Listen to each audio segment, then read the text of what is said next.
в суспільстві завжди є запит на нові обличчя, і це ми фіксували по різних інших дослідженнях.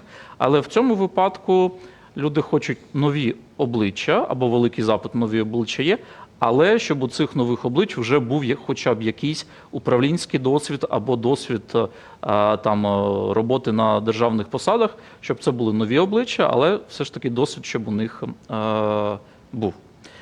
Переходячи далі до наступного 4-го слайду, ми запитали, на ваш погляд, 7-й президент повинен мати високий рівень освіти, вищу освітньо-науковий ступінь, чи бути практиком, для якого освіта не є показником?